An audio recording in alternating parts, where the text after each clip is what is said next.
cancel culture is one term for it, but a better term is, I call this the social war, right? If you go and look at a map in 1861, the blue and the gray at that time, that civil war was something where the ideological groups were geographically and physically separated. So the victim condition was obvious. It was that A invades B's territory and so on. Okay. But if you look at a more recent map of the US, with Democrat and Republican counties, it's not like, this half is Republican, this half is Democrat. It's very fractal. There's purple counties, there's blue cities and all this type of stuff, right? On my street in Texas, there's one neighbor that got really angry when I put a big Texas flag up. So, but it's still a little mixed. Yeah. That's right. So the thing is that any plan to quote settle it with violence wouldn't even make sense, because what are you going to do? Invade, San Francisco and Boise? Like it doesn't make sense. It's too fractal. Even bombing or whatever, you'd hit a bunch of guys on blue team or red team, right? Invading San Francisco is not the worst idea you've mentioned in this conversation. But yes, I agree. That's not how it's going to work. Yeah. But here's the thing. Because in physical space, people are sort of cheek by jowl, where the battle was actually waged, was in social media space. And there's a graph in CGR from 2017. Maybe I can send it to your guys afterwards if you have it on the screen doing this. But in social media space, these two groups are disjoint, right? Yep. The blue and the red. And here's the thing: if in physical space you win by physical war, you win by invading your opponent's territory. In social space, in digital space, you win by invading their mind. Yep. And so once you think of cancel culture as not being cancel culture, but it's a state of social war. Well, this explains polarization in a lot of other things, because if they're in this kind of social war, they're both going to pull at the extremes in order to try to win this battle, because that's the battle they're fighting.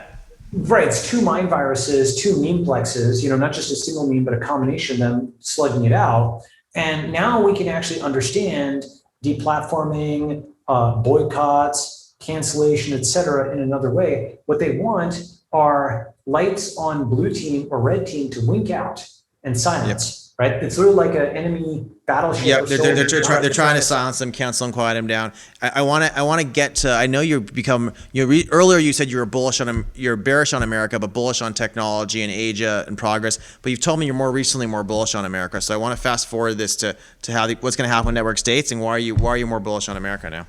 Okay, so I'm bullish. I'm bullish on part of America. Let me call it crypto America. Okay, and what I'm bullish on is Suarez in Miami. I'm bullish on what you're doing in Austin. I'm bullish on Caitlin Long in Wyoming. I'm bullish on the states that have passed crypto and Bitcoin bills. Like actually, Nebraska has done some good stuff. Colorado has done some good stuff. So in some ways, we're separating out the country a little bit, and there's parts that are remaining functional, and they're going to be even more functional.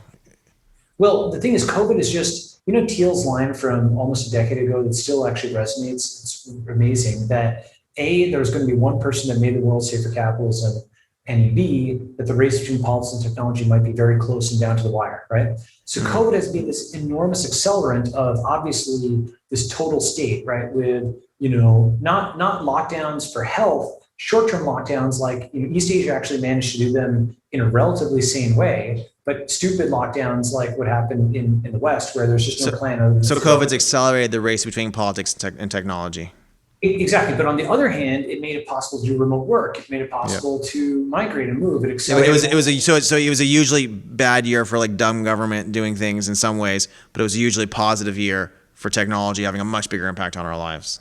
Yes, and not just technology, but crypto, right? Yep. Because so the centralized state and the decentralized network, that is the real political axis of the world. That is just like capitalism versus communism was the big fight of the 20th century. The network versus the state, the decentralized network versus the centralized state, that's a big fight. How do we help push this fight forward in the right way, and what's it going to look like when it ends positively? So, well, I think it's really important. There's basically both the inside game and the outside game. I think that I'm very bearish on anything at the U.S. federal government or EU level. I'm very bullish on state and local governments within the U.S. Right. So as we mentioned, just Miami and Austin and so on and so forth.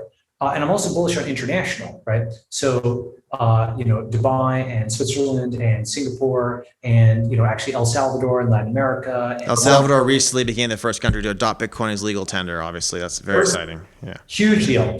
This is a massive thing in the Bitcoin community in particular, right? Are you going to go spend time there and make sure it works? Are you going to stop by? Undisclosed plans right now, but All right, basically, all right. it's very, very, very important. Let me know. It's a short flight from Texas. We can go help them out. Okay, all right, yeah, sure, sure. Actually, I believe maybe we can do that. So the network state concept, right? Basically, what is happening now is that political divisions within cities, I think, will start to decline, but economic competition between cities will rise, right? So Democrat versus Republican within cities will fall. You have to tell Keith to stop trying to compete with me between Miami and Austin. He's really into competing with everyone. Well, here's the thing. It's actually progress to go from the two-party system to the N-city system. That's fair. That's fair. Right? That's huge. From Democrat versus Republican to SF versus Miami versus Austin. Like, that's healthy competition. That's actually more like sports teams, because most of the people you're working with on a daily basis are not attacking you for money or attacking you. They're actually, it's so much healthier to cheer against the Phillies or whatever over there than to like beat up over here, right? I'm not saying economic competition can't get crazy. It can, okay? And this could be cities and states within the U.S. It could be other city states around the world, and we gotta and those are gonna compete, and there's a bunch of them are gonna be competent, and they're gonna attract these network states, basically these groups that are functional to these places, and then prove kind of these ideas. That's right. I think we're going to see them forming like Hanseatic League type things, like the Hanseatic League of I forget, it was the 1400s or 1300s, with a bunch of cities that unite together against pirates. These startup cities will find each other online and start. So they'll compete, but they're also going to ally. But at a high level, there's this like very optimistic vision that there is a way that competent people on these network states get together and fight for the values of the competent part of the triangle and kind of stop the bad forces from winning. That's right. And the good thing is that because we have physical mobility, because we have remote work, because we have the remote economy, there are finally competitive forces that are acting to reform these, like crypto and technology are like the positive forces that are going to allow us to solve these problems. Balaji, I think that's an awesome place to leave it. I really appreciate you taking the time.